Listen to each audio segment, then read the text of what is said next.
أعوذ بالله من الشيطان الرجيم. بسم الله الرحمن الرحيم.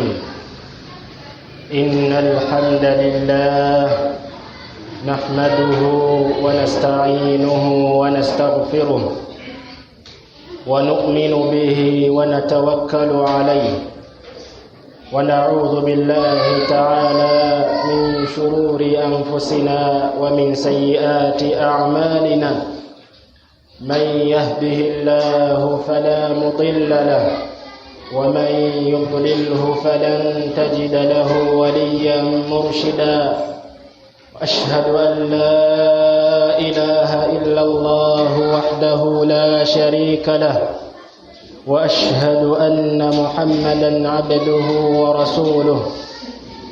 أدى الأمانة وبلغ الرسالة ونصح الأمة وجاهد في الله حق الجهاد.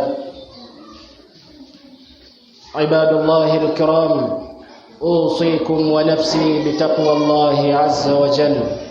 قال جل وعلا في محكم كتابه بعد الاستعاذة: يا أيها الذين آمنوا اتقوا الله حق تقاته ولا تموتن إلا وأنتم مسلمون. abaddu ba Allah balungi abampuliriza, amatendo gonna amajjuvu gaddizibwa eri omutonzi Allahu tabaraka wa taala. Tumugulumiza ebbanga lyonna Allah era ku nsonga zaffe zonna gwe twesigamira. Yenna Allah bw'aba aluŋŋamizza tewaliyo ayinza mubuza, ate yenna Allah bw'aba abuzizza tewaliyo yenna ayinza muluŋŋamya. Nkakasizza nti teri kisaanidde kusinzibwa mu butuufu bw'okusinzibwa okuggyako Allah yekka. Era nikakasa nti mazima ddala nabbi waffe Muhammadun sallallahu alayhi wasallam ye nabbi waffe ow'enkomerero. Allah yamutikka obubaka obw'okutuluŋŋamya, otulaga ekkubo Allah lyatwagalako. Nabbi waffe yatuukiriza ebyamutikkwa byonna n'abitikkulira awatuufu wennyini Allah bwe yamugamba obitikkulira. Kakati kiri gye tuli eri nabuli yenna ayagala obulungi wano ku nsi ne mu kabuli n'oluvannyuma okubanga alondoola ebyo ebyatikkwa nabbi wa Allah sallallahu alayhi wasallam otuleetera waje biri, era n'atakoma kubimanya kyokka wabula n'abissa mu nkola. Yeesiimye anagoberera nabbi waffe Muhammadun sallallahu alayhi wasallam ng'alabye nnyo ajja omwawukanako, ng'alabye nnyo ajja okwekwata ku nkola etali nkola ya nabbi waffe Muhammadun sallallahu alayhi wasallam. Yajjanga kyakuluŋŋamya gye tuli. Tusaba Allah jalla waala atuwe okugoberera nabbi we n'okumumanya mu mbeera zaffe zonna, mu buwangazi bwaffe, mu bigambo byaffe, mu bikolwa byaffe na mu buli mbeera zaffe zonna. Tusaba Allah atuwe omumanya n'omugoberera. Innahu waliyu dhalika walqadiru alayhi. Baddu ba Allah balungi abampuliriza, namira omwoyo gwange n'egyammwe okutya Allah tabaraka wa taala, kuba kyekyokwewunya nakyo kyokka kye tulina wano ku nsi. Mu aya gye tukulembeza Allah yakoola abakkiriza n'abagamba nti mutye Allah mu bukakafu bw'okumutya, era temugezanga ne mugayaala enkomerero n'ekutuukako, okufa ne kukutuukako okuggyako ng'oli mu baddu abajeemulukufu ku mateeka g'owekitiibwa Allah. Kimanyikibwa nti okufa bwe kuba kunajja tekukonkona kuyingirawo buyingizi, kujja kibwattukira. Nnyinza okubanga essaawa zino ndi mu boogera, naye ebiseera ebijjako awo nga ŋŋenda kubeera mu batayogera, mu bafu. Allah kirinako obusobozi, kuba lwagenda okuntwala sirumanyi, naawe lwagenda okukutwalirako naawe tolumanyi. wabula omusiraamu omukkiriza akkiriza nti mu butuufu aya nemukwatako asaanidde okubanga yeteekateekera akadde ako ebbanga lyonna nga ne bwafuna chance emugambwa nti obutikitike 10 obujja mu maaso ogenda kutwalibwa. Allah agenda kutumira malaika ekujjemu omwoyo nga teyeesikanamu kubanga yamala dde okuteekateeka. Abaffe ddala omusajja oyo omufaanana Allah bw'akuwaayo chance malakul mauti nekujjira nekugamba ngenda kutwala ku ssaawa 10 oyinza okusigala nga bw'oli olimu enteefuteefu okubanga ogenda jettakuwa Allah gye yali alamira abakkiriza okubanga beekwatako baleme kukkiriza okufa obbatuukako okujjako nga mu butuufu bakizimba nga bakirina. Tusaba Allah tuwe mutya. Olunaku olwaleero omulamwa gwaffe gwe tugenda okwejjukanyako gugenda kubeera ku kitabo kya Allah al-Qur'anul Karim. Ekitabo kino ffenna tukimanyi nti kyassibwa mu bbanga lya myaka 23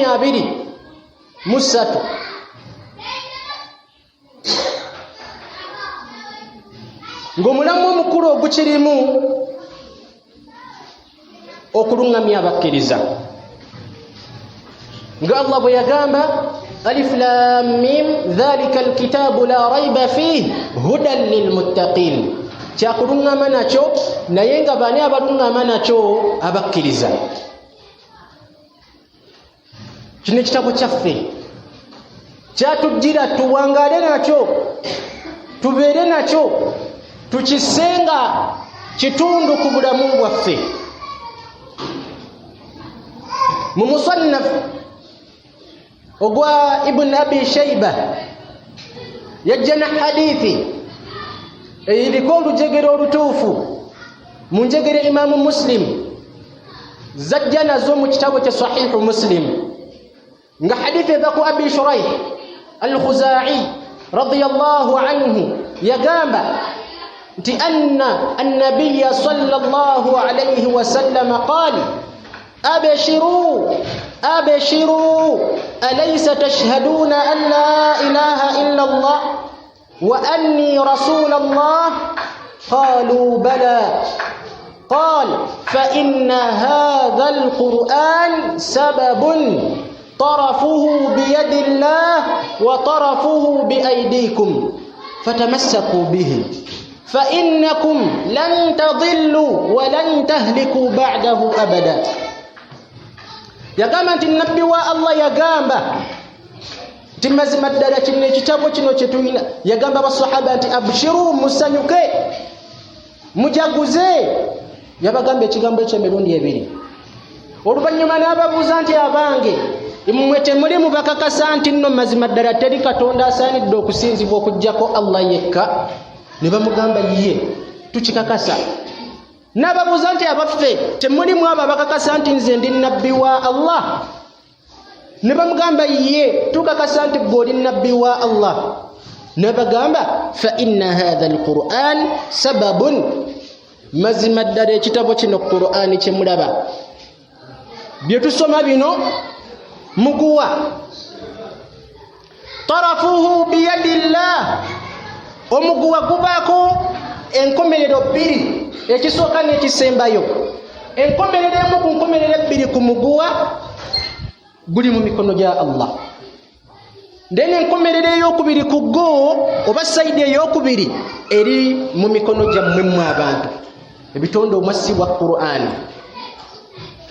N'olw'ensonga eyo Nabbi sallallahu alayhi wa sallam n'agamba nti mugyekwateko nnyo Qur'ani eyo. Omuguwa ogwo guba connectinga ne Allah wammwe, mugwekwateko nnyo mugwenywerezeeko nnyo muleme guzannyisa. Ekikakasiza ddala ebigambo ebyo Nabbi sallallahu alayhi wa sallam bye yagamba ye aya egamba nti wa'tasimu bihablillahi jami'a, mwenna mwekwate ku muguwa gwa Allah. Nabbi yagamba ekitundu ekisooka kiri wa Allah, ekyokubiri kiri mu mmwe mugwekwateko. kubanga mazima ddala bwe munagwekwatako lan tadillu temujja kubula. Wallahi teri ayinza kujja n'akubuza n'akujja ku kituufu nga Qur'ani yo gyekwatako. Si ekyo kyokka, walan tahliku ba'dahu abada, temuyinza kuzikirizibwa ebbanga lye mumala nga mwekwata ku Qur'ani. Kiba kitegeeza na buli yenna tayagala kuzikirizibwa. Bwe tubanga tetwagala Allah tuzikiriza ng'ebyajja birabwako, tebali bebagadde eryato balina gye bagenda, Allah n'abazikiriza bonna n'abamiza ennyanja. Tibabadde mu nnyumba balina bye bakola, Allah n'agibatuuzaako tere yawonyeyo wadde n'omu. Babadde mu mmoroka nga balina gye balaga, bonna Allah yabatutte, talina gwe yasigazzaawo. Okuzikiriza okwo Nabbi sallallahu alayhi wasallam agambye Allah tayinza kukuzikiriza mu ngeri ya kubonereza ebbanga lyomalanga Qur'ani ogyekwatako. N'olw'ensonga eyo Qur'ani yassibwa nga kyakuluŋŋamya eri ffe, era tusaanidde okugissa mu bulamu bwaffe, mu mpangaala yaffe yonna tulina kubanga tuwangala nga bw'olaba Qur'ani. Lumu mama waffe Aisha radhiyallahu anha yabuuzibwa, bamubuuza nti abaffe owange gwe mama wabakkiriza, tubuulire ku mpisa za Nabbi Muhammadun sallallahu alayhi wasallam ziri zitya? Yabaanukula n'abagamba kaana khuluquhu alqur'an, empisa za Nabbi sallallahu alayhi wasallam, ebigambo bye, ebikolwa bye, enneeyisa ye, entambula ye, nga bw'olaba Qur'ani bw'esomesa byebyo byennyini. Amakulu obulamu bwe bwonna yali yabufuulanga kyakulabirako ku Qur'ani. Nga bwe tuba twagadde okulaba ku Qur'ani etambula, tutunulira Nabbi waffe Muhammadun sallallahu alayhi wasallam. Abaffe naffe Qur'ani eno tugirina, ewaka ewuwo ogirina, ku ssimu ogirina, ku rediyo ogirina, ku memory card ogirina, ne kopi yaayo eya Qur'ani ogirina, zikuliraanye. Abaffe ogenze kiwanvu ki okugatta obulamu bwo ne Qur'ani? Bwe tuba tugaba percentage, tukuwe percentage ki? Embeera zo zifaanana Qur'ani. Ddala gwe gy'owangaalira eyo enneeyisaayo, bwe weeyisirizaamu ku nneeyisa eyo gy'olina, bwe baba bakukolako komenti bagamba nti nno oyo yeeyisanga obusiraamu bwe bugamba, kuba Qur'ani mwe mujjibwa obusiraamu. Bagamba nti nno fulani gundi Fatima Abubakari yeeyisanga Qur'ani bwegamba ng'obusiraamu bwe bugamba, oba bakwevuma. Omusajja oyo tamanyi na busiraamu bwe, musiraamu naye nga teyeeyisanga musiraamu, byakola tebikwatagana na ddiini ye. Bwe baba nga ye bakugamba, tonnagenda kiwanvu nnyo mu kitabu Allah kye yakussiza nga kyakukuluŋŋamya.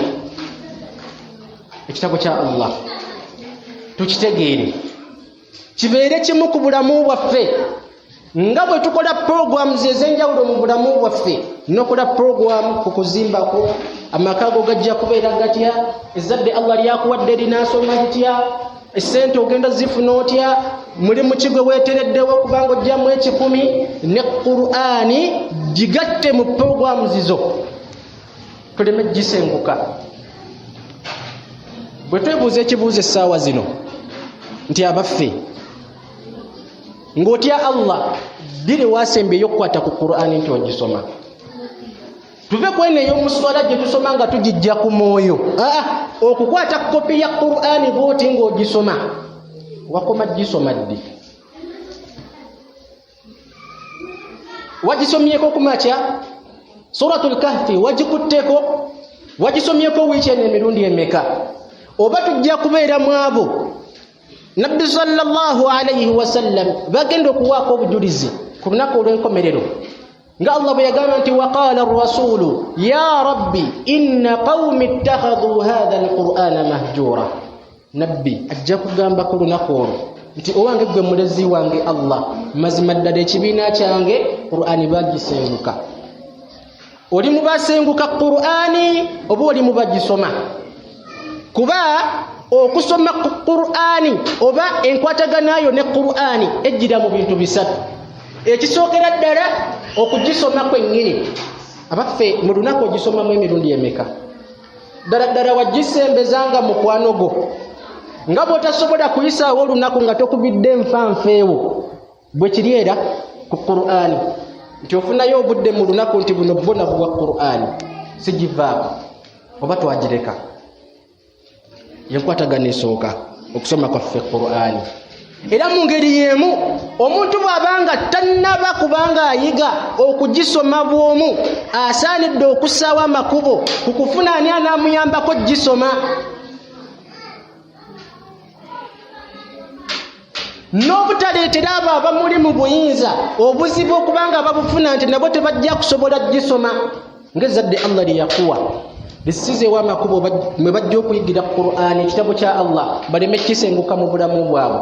Kuba na buli kyonna kyokola ku zadde eryo mirimu gyo eyo aseti yo Allah yagikuwa na buli kirungi kyonna omwana kyakola mu bulamu bwe nga tekinnamuwandiikibwako kisooka kudduka ku akawunti y'omuzadde eyafuuka ensonga omwana oyo okubeerawo.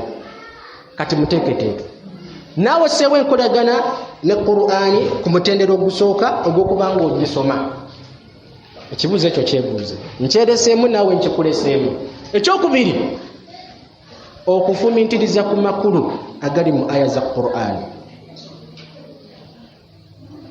Abasinga obungi tuli bagayavu nnyo. Akugamba kimu nti nze seeko Oluwarabu sirumanyi ate Qur'ani eri mu Luwarabu nze nkoma gisoma bwe mba nga sifunye nvunnulira nkomaawo. Ekyo kizibu. Era nze bw'okiŋŋamba nti ensonga lwaki tomanyi makulu ga Qur'ani ndi tomanyi Luwarabu nkuvunaana. Kuba omuntu ekintu kyayagala akikolerera. Nze bwe mba njagala fulumako mu ggwanga ngendeko mu nsi endala nkola program nfunye ntya passport bwe mba nga sirina national ID nkoze ntyo gifuna nembuuliriza ku makubo gendi n'okuyitamu okufuna passport okufuna ticket n'okufuluma nkoze ntya. Era ne bwe mba nga nali sibimanyi nembimanya mu kaseera ako. Qur'ani lwaki tugamba tetumanyi Luwarabu? Gw'oli mu kintu tosobola kuyiga Luwarabu. Abantu bayize ku nnimi oli nabeera n'ennimi nga nezitasoboka olaba azimanyi naye bw'atuuka ku Luwarabu bukya atandikewo okutegeera ayimba simanyi Luwarabu naye nga Qur'ani agyepena tagala kujjamu makulu gaayo. Kale awo we bakulema noonya abaavunnula Qur'ani. Tulina bangi nnyo abazze bavunnula Qur'ani eno mu buwandiike mu maloboozi byonna gyebiri ekikwanguwira. Kale wuliriza ogambe nti nze buli lunaku ngenda kuwulirizangako aya bwe ziti mu ssuula Jindi. Mu bbanga bwe lityo nja kuba ngimazeeko nkwate eno. Wakiri ogendeko ko n'amakulu ag'okungulu mu aya eziri mu Qur'ani mulimu okwebuulirira okutenkanika. Wallahi mulimu okwebuulirira okutenkanika. Baada Allah ebitutawaanya byonna tube kubanga awo tuli perfect tebyandi tutawaanyiza. Tetwandibadde mu abo abatawaanya obusiraamu abavumya obusiraamu abajeje obusiraamu nga okugwako obusiraamu bwaffe kuli mu mikono gyaffe nga fe abasuula obusiraamu bwaffe fe abaddiriza obusiraamu bwaffe okubanga tekugenda mu maaso tekyandibaddewo tube kubanga tufumitiriza ku Qur'ani. Endwadde zonna ezituluma ku mitima ensaalwa obukodo ebigambo ebibi omutima omukyafu byonna Qur'ani ddagala. Allahu tabaraka wa ta'ala yagamba wa nunazzilu min al-Qur'ani ma huwa shifaa. Mu Qur'ani twasaamu ddagala. Qul huwa lilladhina amanu hudan wa shifaa. Eri abakkiriza Qur'ani eyo kyakulungamya nakyo ate nga bujjanjabi. Ate mu aya endala wa shifaa'un lima fi sudur. Ejjanjabi ebyo ebiri mu bifuba by'abantu ebiri ku mwoyo. Endwadde ezikuluma ku mwoyo Qur'ani ezijjanjaba. Endwadde ezo okubanga zikyakulimu wasenguka Qur'ani. Si ekyo kyokka wagaana okumanya amakulu agali mu aya Allah ze yayogerako mu Qur'ani ku bintu eby'enjawulo. Fumitiriza ku Qur'ani ojja kulungama, tojja kuva ku kkubo. Tulina omumanyi omu gwe ngenda okuleeta yekka ayitibwa Fudail ibn Iyad rahimahullah, ali mu battabi'un. Fudail ibn Iyad emyaka 40 yagimala nga mubbi wa ku kyalo, nga bateega abantu n'ebyamaguzi byabwe n'ebyobugagga byabwe. Jjukira mu biseera eby'engendo zaalingawo nnyingi, oli alina ebyamaguzi abitwala Jjindi, kakati batambulanga butambuzi. Bo nga bateega, mulimu gwe kuteega abantu abo n'abajjako ebyabwe n'abaleka. Si ekyo kyokka, yateeganga n'abantu abazze okulamaga ennyumba ya Allah, bazze okukola hijja. Jjukira olina genda n'ebyokulya n'ebyokunywa n'ebyokukozesa, ng'abateega n'abibajjako. Yakimalamu emyaka 40.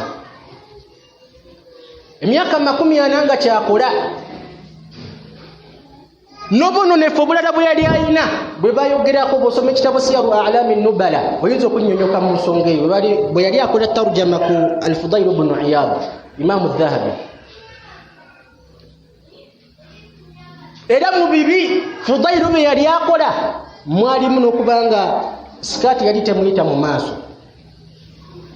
Era ng'ekiro kimu abaamaliridde okugenda okwenda ku mukyala, ayagala tayagala ng'agenda kumwendako, era okumutuukako nga pulaani gy'alina yakuwalampa nnyumba agwe munda amulabe.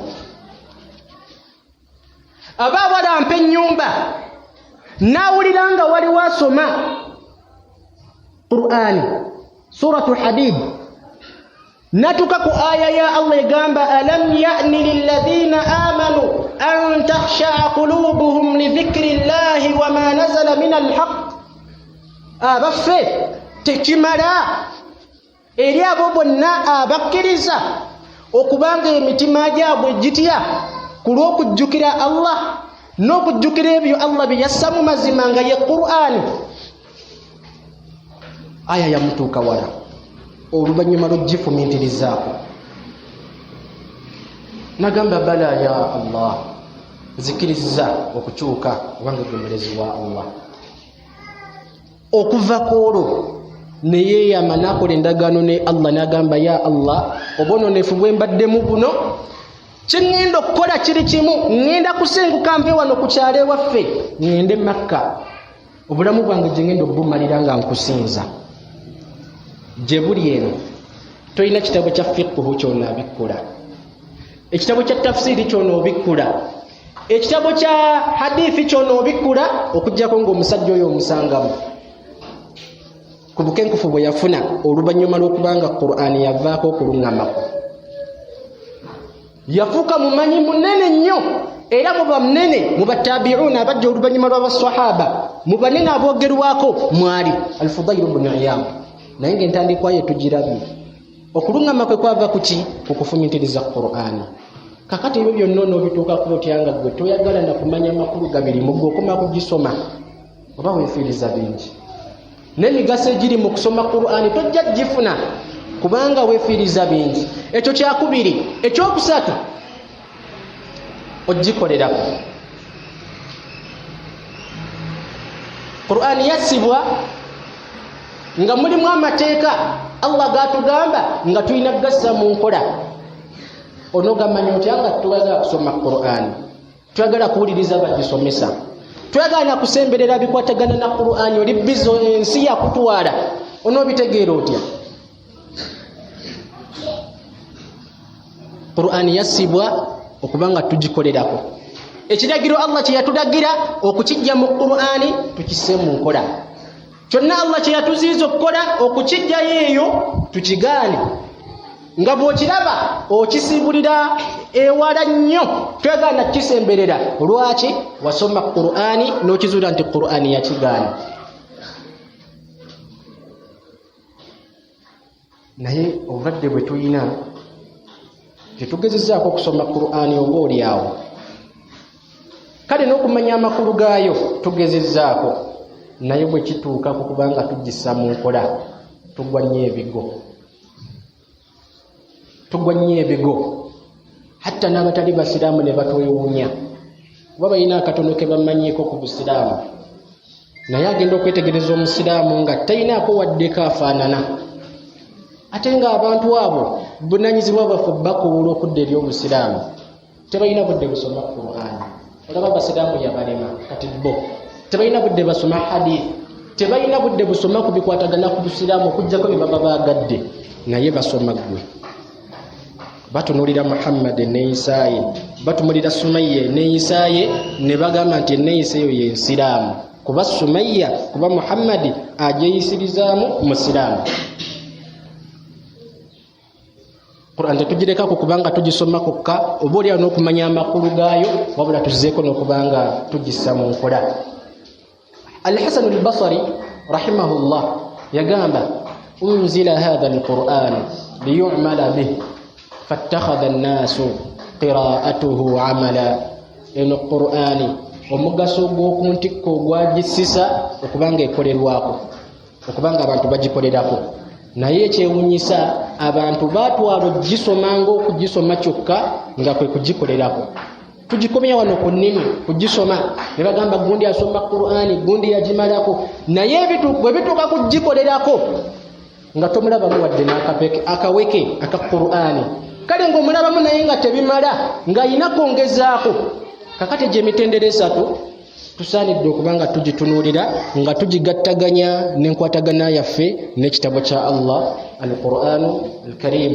أقول ما تسمعون فاستغفر الله لي ولكم ولسائر المسلمين من كل ذنب فتوبوا إلى الله فالتائب من الذنب كمن لا ذنب له.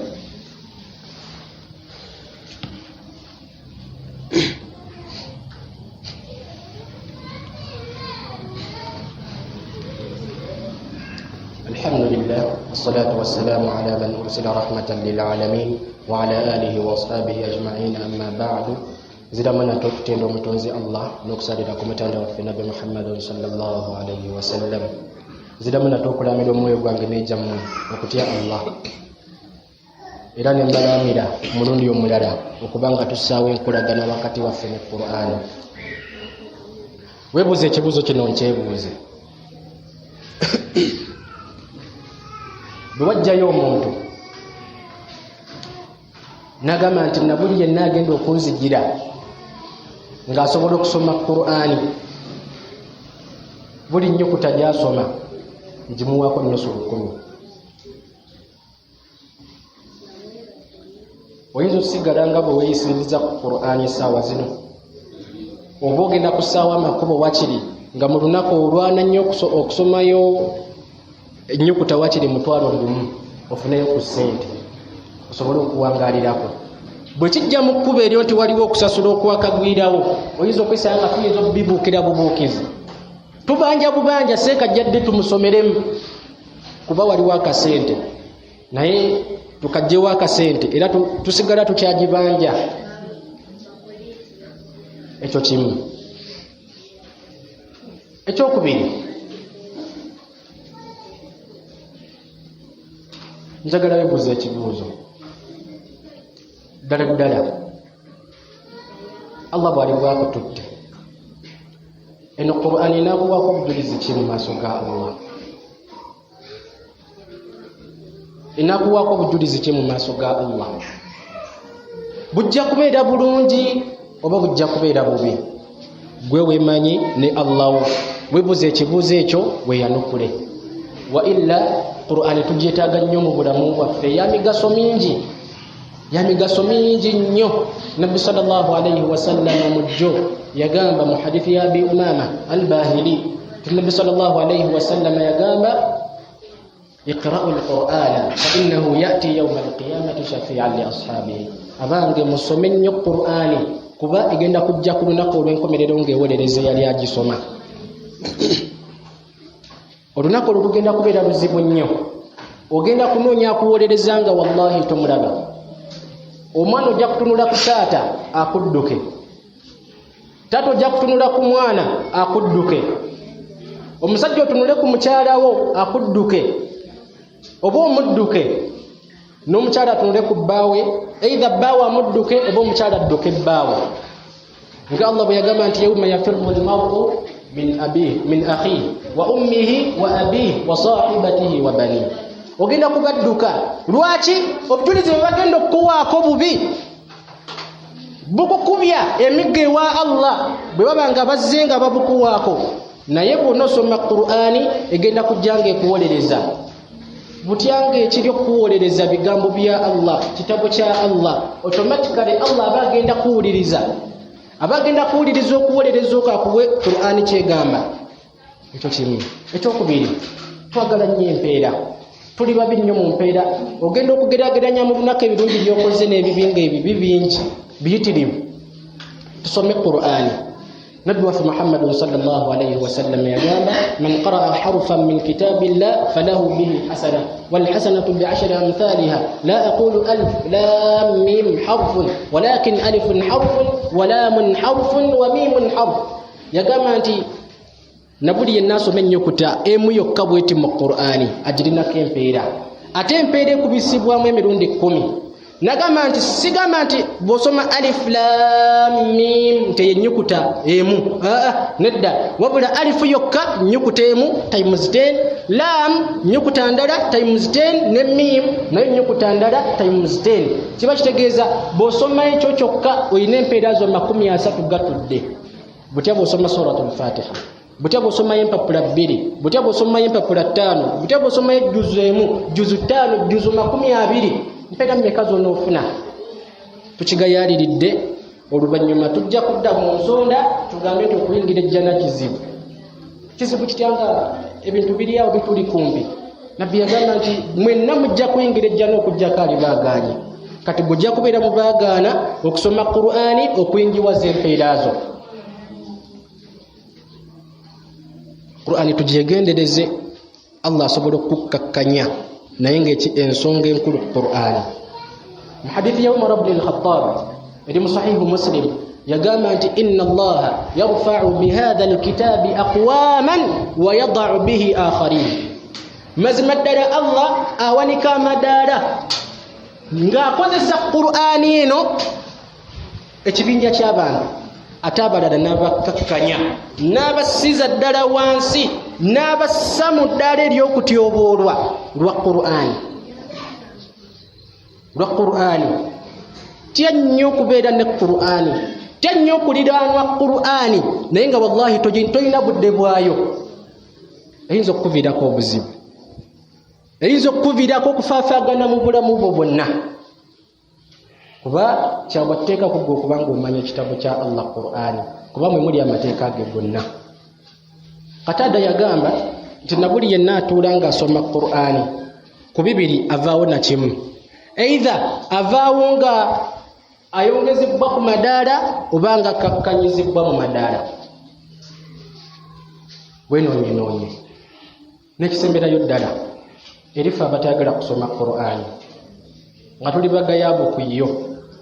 Nabi sallallahu alayhi wa sallam yagamba nti inna mathala alladhi laysa fi jawfihi shay'un min kitabillah kamathali kalbayti alkharibi.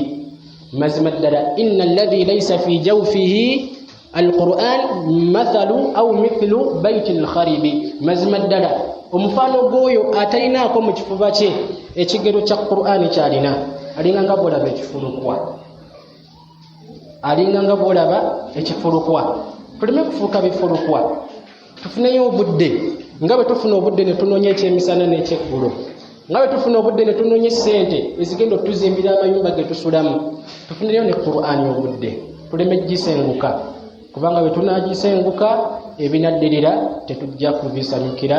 Tusaba wekitiibwa Allah tabaraka wa ta'ala atuwe okugoberera ekitabo kye n'okubanga tukissa mu nkola. ألا وأصلي وأسلم على خاتم الأنبياء والمرسلين وإمام المتقين كما أمرنا الله تعالى بذلك فقال إن الله وملائكته يصلون على النبي يا أيها الذين آمنوا صلوا عليه وسلموا تسليما. قال صلى الله عليه وسلم من صلى عليه صلاة واحدة صلى الله عليه بها 10. اللهم صل على محمد وعلى آل محمد كما صليت على إبراهيم وعلى آل إبراهيم وبارك على محمد وعلى آل محمد كما باركت على إبراهيم وعلى آل إبراهيم إنك حميد مجيد. وارض اللهم عن الأربعة الخلفاء منهم أبو بكر وعمر وعثمان وعلي وعن الصحابة أجمعين.